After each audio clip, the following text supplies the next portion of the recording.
नमस्कार साथियों, स्वागत है आप सभी का आप ही के अपने YouTube channel GK selection point Ramesh मुंड में। साथियों, आज मैं आपके बीच लेकर आया हूँ वेरी इंपॉर्टेंट टॉपिक भारतीय इतिहास का मुगलकालीन प्रांतीय प्रशासन। इससे पहले मुगलकालीन केंद्रीय प्रशासन के बारे में हम लोग चर्चा कर चुके हैं। आज की वीडियो में हम बात करेंगे मुगलकालीन प्रांतीय प्रशासन के बारे में। अगर वीडियो पसंद आए तो इसे लाइक कीजिएगा, अधिक से अधिक साथियों में इसे शेयर करें। चैनल पर नए हैं तो चैनल को सब्सक्राइब करें, बेल आइकन को दबाएं ताकि प्रत्येक बुधवार तथा शनिवार को सुबह 9 बजे मेरे द्वारा प्रस्तुत वीडियो का नोटिफिकेशन सबसे पहले आपको प्राप्त हो सके। तो शुरू करते हैं आज का टॉपिक, मुगलकालीन प्रांतीय प्रशासन। मुगल काल में प्रांतीय प्रशासन का सही आरंभ अकबर के शासनकाल से माना जाता है। तो यह प्रश्न आता है कि मुगल काल में प्रांतीय प्रशासन का वास्तविक आरंभ किसके शासनकाल से माना गया है? तो वो माना जाता है अकबर के शासनकाल से। क्यों? इसका कारण है क्योंकि अकबर से पहले जो शासक बने थे बाबर और हुमायूं को प्रांतीय शासन के गठन हेतु पर्याप्त समय नहीं मिला था। क्योंकि बाबर का शासनकाल जो था वो 1526 से 30 तक ही था, ये भी युद्धों में उलझा रहा। इसके बाद में हुमायूं जो शासक बना 1530 से लेकर 1540 और 1555 से 56, तो इसका कार्यकाल भी जो था वो इसी तरह का रहा कि ये प्रांतीय शासन की ओर पर्याप्त समय नहीं दे पाया। अगला बिंदु है प्रांतों को सूबा कहा जाता है। तो देखिए साथियों, मुगल काल में प्रांतों को क्या कहा जाता था? सूबा। ये आपको ध्यान में रखना है, इंपॉर्टेंट क्वेश्चन है। अब जो सूबे होते थे वो सरकारों में बंटे हुए थे। प्रांतों को सूबा कहा जाता है। जैसे राजस्थान हमारा प्रांत है तो ये हो गया सूबा। अब राजस्थान जो है इसमें जिले हैं 33, तो जिलों को क्या कहा जाता था मुगल काल में? सरकार। याद रखिए आप, मुगल काल में जिले को कहा जाता था सरकार। अब जिले किस में बंटे हुए हैं? तो आपको पता है तहसीलों में बंटे हुए हैं। तो जिले को मुगल काल में सरकार कहा जाता था। तो सरकार जो है वो बंटे हुए थे परगनों में। परगनों को मुगल काल में क्या कहा जाता था? महाल। ये आपको ध्यान में रखना है साथियों, परीक्षा में यही चीज पूछी जाती है। और परगने जो थे वो गांवों में बंटे हुए थे। तो देखिए, सबसे ऊपर तो हो गया केंद्रीय प्रशासन जो हम पढ़ चुके हैं। इसके नीचे हो गए सूबे, सूबे के नीचे हो गया जिला या सरकार, और उसके नीचे हो गया परगना या महाल, और सबसे नीचे जो सबसे निम्न इकाई जो है वो है गांव। तो परगने जो थे वो किस में बंटे हुए थे? गांवों में बंटे हुए थे। अगला पॉइंट है, अकबर ने 1580 में अपने साम्राज्य को 12 सूबों में बांट दिया। यह प्रश्न पूछा जाता है कि अकबर ने अपने शासनकाल में किस वर्ष साम्राज्य को सूबों में विभाजित किया? तो 1580 में। और साम्राज्य को कितने सूबों में बांटा था? 12 सूबों में। देखिए, दक्षिण में बरार, खानदेश तथा अहमदनगर की विजयों के पश्चात अकबर के शासनकाल के अंत तक सूबों की संख्या 15 हो गई। तो अकबर ने 12 सूबों में अपने साम्राज्य को बांटा था 1580 में। इसके बाद में क्या हुआ? 1597 से 1600 इस अवधि में जो है इन्होंने बरार को अपने क्षेत्राधिकार में लिया। बरार का सुल्तान था बहादुर निजाम शाह। इसके बाद में 1591 में जो है इसने खानदेश को अपने नियंत्रण में लिया। 1591 में खानदेश को विजित किया और अली खान ने स्वेच्छा से अकबर की अधीनता ग्रहण कर ली। और अहमदनगर की संरक्षिका थी चांद बीबी, जिसने अकबर की अधीनता स्वीकार की थी। तो ये 3 प्रांत और जुड़ गए साथियों 12 के बाद। तो 13वां हो गया बरार, 14वां हो गया खानदेश और 15वां हो गया अहमदनगर। तो इसमें 2 प्रश्न आते हैं, अकबर ने अपने साम्राज्य को कितने सूबों में बांटा था प्रारंभिक रूप से? तो 12 सूबों में। और अकबर के शासनकाल के अंत तक सूबों की संख्या कितनी हुई? तो हो गई 15। कौन से 3 सूबे जुड़े, ये आपको नाम ध्यान में रखना है। अब देखिए, प्रश्न आता है पर्टिकुलर अबुल फजल से संबंधित। अबुल फजल ने ग्रंथ लिखा है आईने अकबरी। तो प्रश्न आता है अबुल फजल ने सूबों की संख्या कितनी बताई है? तो अबुल फजल ने अकबर के काल में सूबों की संख्या कितनी बताई है? 12 बताई है। यह आपको ध्यान में रखना है। जहांगीर के समय भी सूबों की संख्या 15 ही रही। अब आप सोचेंगे कि जहांगीर ने तो कांगड़ा को जीता था, तो सूबों की संख्या तो 16 होनी चाहिए, तो 15 ही क्यों है? तो जहांगीर के समय भी सूबों की संख्या अगर आपसे पूछी जाए तो कितनी रही? 15 ही रही। देखिए क्यों रही। जहांगीर ने हालांकि कांगड़ा को जीता था, परंतु इसे लाहौर सूबे में ही मिला दिया। तो लाहौर जो था वो ऑलरेडी सूबा था, और कांगड़ा जो जहांगीर ने जीता उस कांगड़ा को लाहौर में ही जहांगीर ने मिला दिया। तो सूबों की संख्या बढ़ी नहीं, तो यथावत कितनी बनी रही जहांगीर के काल में भी 15। अब प्रश्न आता है शाहजहां के समय सूबों की संख्या कितनी थी। तो शाहजहां के समय सूबों या प्रांतों की संख्या थी 18। अब 18 का मतलब है 3 सूबे बढ़ गए शाहजहां के काल में। तो देखिए शाहजहां ने लाहौर से पृथक कर कश्मीर को सूबा बनाया, मतलब लाहौर से कश्मीर को अलग कर दिया और कश्मीर को अलग सूबा बना दिया शाहजहां ने। इसके अलावा शाहजहां ने मुल्तान से पृथक करके, पृथक का मतलब होता है अलग करके, मुल्तान से अलग करके ठट्टा को सूबा बना दिया। इसके अलावा शाहजहां ने बंगाल से पृथक करके उड़ीसा को नया सूबा बना दिया। तो लाहौर से अलग करके कश्मीर बना दिया गया नया सूबा शाहजहां के द्वारा, मुल्तान से अलग करके ठट्टा बना दिया गया और बंगाल से अलग करके उड़ीसा बना दिया गया। इस तरह से शाहजहां के काल में 3 नए सूबों का गठन हुआ, कश्मीर, ठट्टा और उड़ीसा, और सूबों की संख्या कितनी हो गई 18। अब देखिए वेरी इंपॉर्टेंट है, प्रश्न आता है औरंगजेब के समय सूबों की संख्या कितनी। तो औरंगजेब के समय तक सूबों की जो संख्या है वो रही है 20। याद रखना है आपको। अब 18 शाहजहां के काल में थी, मतलब कितने सूबे और बढ़ गए औरंगजेब के काल में, 2 बढ़ गए। वो 2 सूबे कौन से हैं। औरंगजेब ने 1686 में बीजापुर तथा 1687 में गोलकुंडा को जीता। मतलब 1686 में तो बीजापुर को इसने सूबा बनाया और 1687 में गोलकुंडा को। तो सूबों की संख्या कितनी हो गई, कुल मिला के 19वां सूबा तो बना बीजापुर और 20वां बना गोलकुंडा। अब देखिए साथियों 2 ऐसे इतिहासकार हैं, 3 इतिहासकार ऐसे हैं जिन्होंने औरंगजेब के समय सूबों की संख्या 21 बताई है। ये आप ध्यान में रखिए, थोड़ा सा प्रश्न बन सकता है। राय चौधरी, दत्त और मजूमदार, इन तीनों इतिहासकारों ने औरंगजेब के समय सूबों की संख्या 21 बताई है। अब देखिए साथियों आपको पदाधिकारियों के संदर्भ में सारी बातें ध्यान में रखनी है। जैसे सबसे पहले अपन बात करेंगे सूबेदार की। ये सूबेदार कौन होता था। जैसे आपको परीक्षा में प्रश्न पूछ लिया जाए कि प्रांतीय प्रशासक को जनसाधारण की भाषा में क्या कहा जाता था, या प्रांतों का प्रशासक क्या कहलाता था, तो ये कहलाता था सूबेदार। और सूबेदार अगर ऑप्शन में नहीं आए तो बाई चांस जो है वो गवर्नर भी आ सकता है। तो प्रांतों का जो प्रशासक होता था उसको कहा जाता था सूबेदार या गवर्नर। अब देखिए अकबर के शासनकाल में इसे सरकारी रूप से सिपह सालार कहा जाता था तथा बाद में इसे नाजिम कहा जाने लगा। ये पर्टिकुलर आपको अकबर के संदर्भ में पूछा जाए तो आएगा सिपह सालार। अकबर के शासनकाल में प्रांतों का प्रशासक क्या कहलाता था, तो आप सूबेदार या गवर्नर नहीं बताएंगे, उत्तर आएगा सिपह सालार। और अकबर के शासनकाल के अंतिम समय में इसे क्या कहा जाने लगा, सूबेदार को, इसको कहा जाने लगा नाजिम। अब देखिए ये जो सूबेदार होता था ये अपने प्रांत का सर्वोच्च सैनिक तथा असैनिक अधिकारी होता था। तो सैनिक और असैनिक दोनों पावर्स इसके पास थी, ये सैनिक और असैनिक अधिकारी होता था। अब परीक्षाओं में देखिए साथियों इसके कार्य पूछे जाते हैं, आपको कार्य ध्यान में होंगे तभी आप बताएंगे कि कौन सा कार्य सूबेदार का था या नहीं था। तो सूबे में शांति व्यवस्था बनाए रखना इसका कार्य था, शाही आज्ञाओं का पालन करवाना, राजा या बादशाह जो आदेश जारी करवाता था प्रांतों में, उन्हें प्रांतों में पालन करवाने की जिम्मेदारी किसकी थी, सूबेदार की थी। तीसरा है फौजदारी मुकदमों का फैसला करना, लूटमार, डकैती, चोरी, इन फौजदारी मुकदमों का जो फैसला है ये भी कौन करवाता था, सूबेदार।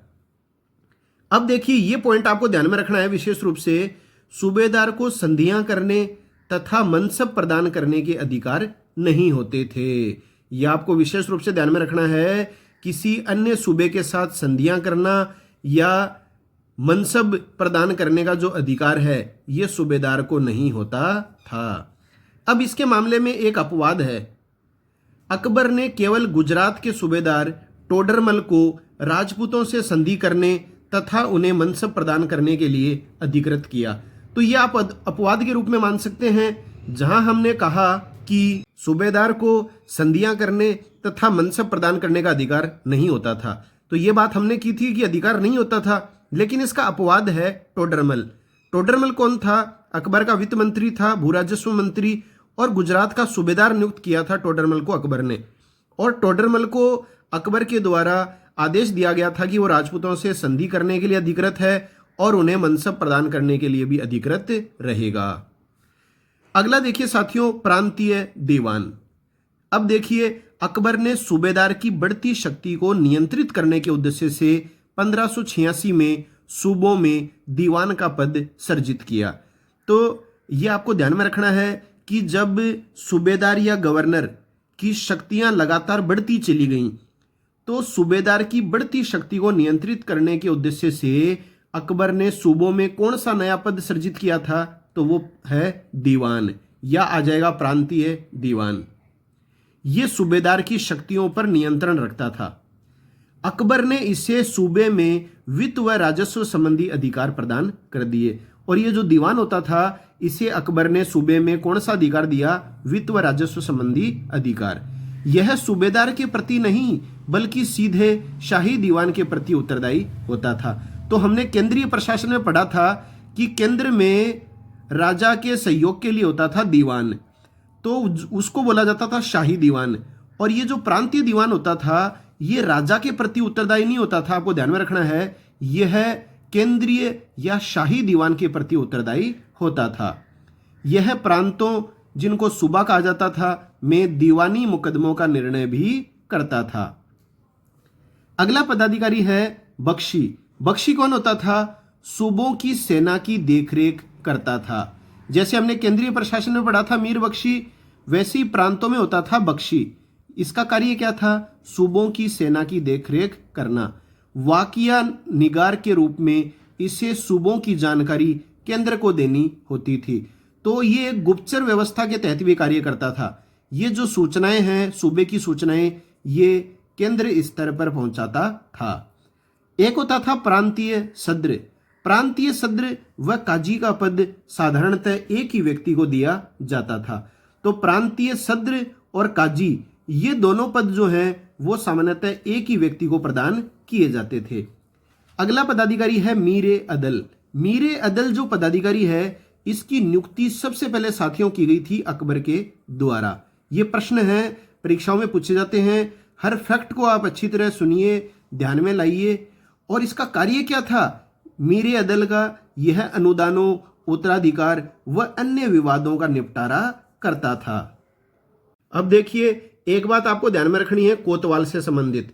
जो बड़े नगर होते थे और सूबों की जो राजधानियां होती थी, बड़े नगरों तथा सूबों की राजधानी में एक पदाधिकारी नियुक्त होता था जिसको कहा जाता था कोतवाल। अब देखिए, इसके बाद में अपन पढ़ेंगे सरकार या जिला प्रशासन। हमने जो पढ़ा था वो किसके बारे में हमने पढ़ा था? तो वो हमने पढ़ा था प्रांतीय प्रशासन के बारे में। सबसे ऊपर जो होता था सूबा, ठीक है।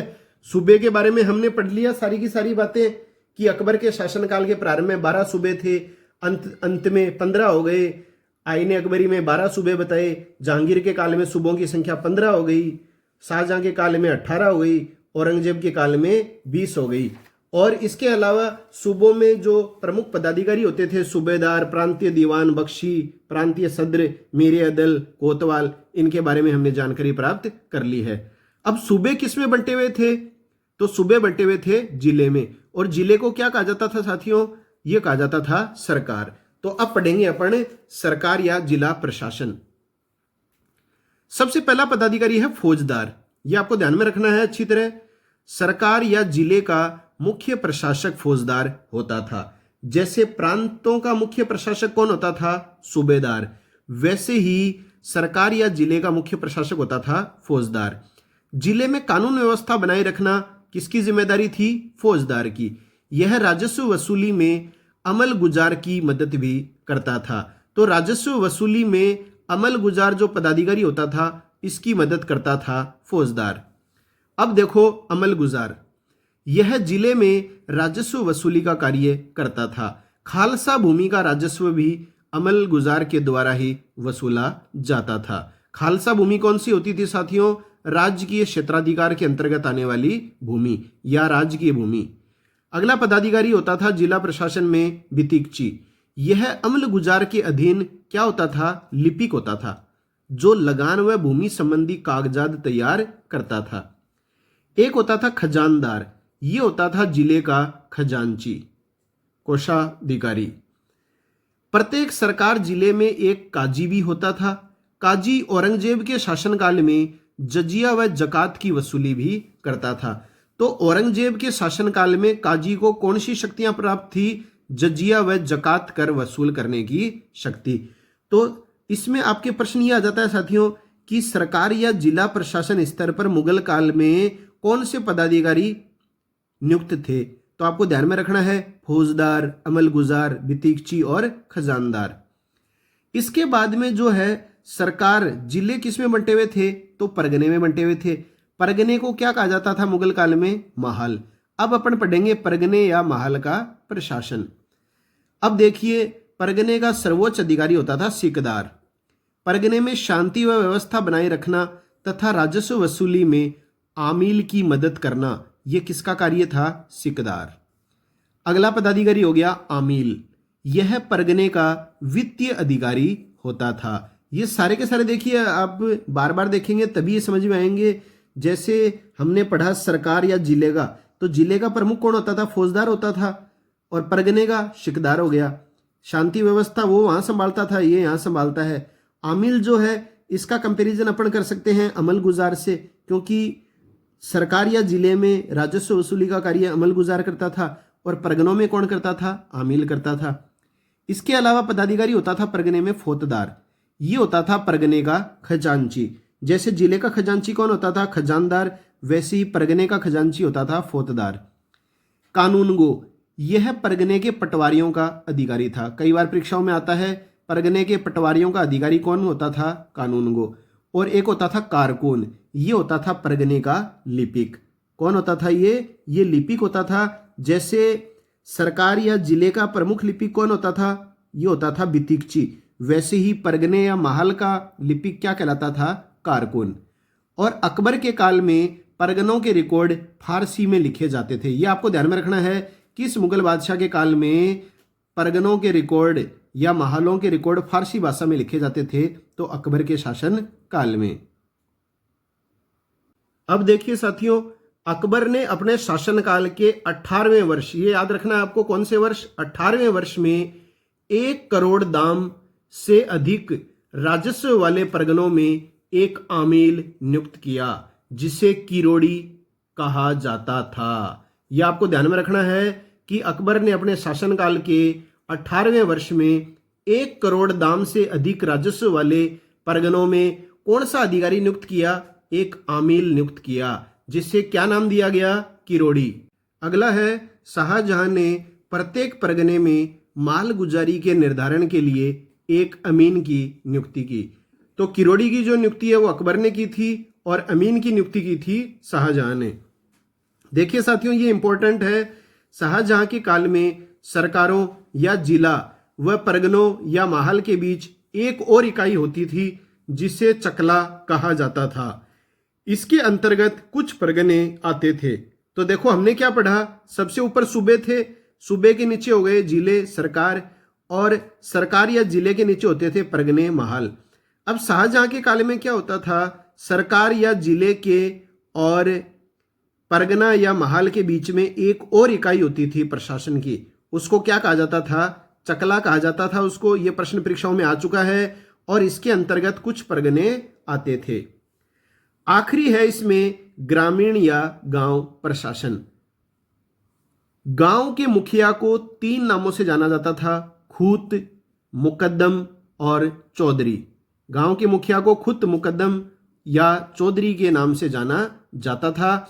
और मुगल काल में गांव को क्या कहा जाता था? यह इंपॉर्टेंट क्वेश्चन है। मुगल काल में गांव को मौजा कहा जाता था। क्या कहा जाता था? मौजा।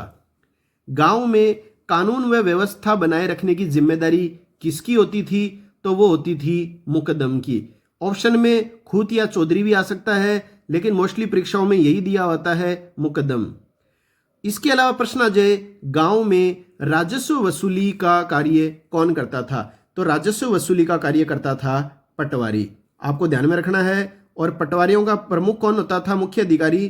तो वो होता था कानूनगो। जो किस स्तर का अधिकारी था? ये था परगना स्तर या परगना या महल स्तर का अधिकारी।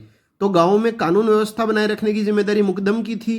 और यदि राजस्व वसूली की जिम्मेदारी पूछी जाए तो ये किसकी थी? पटवारी की। तो साथियों, ये है मुगल कालीन प्रांतीय प्रशासन का संपूर्ण विवरण। चाहे आप किसी भी प्रतियोगी परीक्षा की तैयारी कर रहे हो, चाहे आप RS प्री की तैयारी कर रहे हो, या शिक्षक भर्ती की तैयारी कर रहे हो, या फिर आप ऑल इंडिया किसी भी एग्जाम की तैयारी कर रहे हो, ये टॉपिक जो है इंडियन हिस्ट्री आपके कंपटीशन के पाठ्यक्रम में निश्चित रूप से उल्लेखित होता है। तो आप सारे के सारे जो वीडियो हैं वो नियमित रूप से देखिए। प्रत्येक बुधवार तथा शनिवार को सुबह 9 बजे मैं आपके बीच मेरे YouTube channel GK selection point Ramesh Mond के वीडियो प्रदर्शित करता हूं। साथियों, अगर वीडियो आपको वाकई अच्छा लगा है और सरल भाषा में आपको दी गई समस्त जानकारियां आपके आसानी से समझ में आई हैं तो इसे लाइक ज़रूर करिए करें। अधिक से अधिक साथियों में इसे शेयर करें। चैनल पर नए हैं तो चैनल को सब्सक्राइब करें, बेल आइकन को जरूर दबा दें ताकि हर बुधवार तथा शनिवार को प्रातः 9 बजे सबसे पहले वीडियो का नोटिफिकेशन आपको प्राप्त हो सके। इसी वीडियो के साथ आई बटन पर क्लिक करके आप मुगल कालीन केंद्रीय प्रशासन की वीडियो भी देख सकते हैं। तो मिलते हैं नई वीडियो के साथ, तब तक के लिए जय हिंद, जय भारत, वंदे मातरम।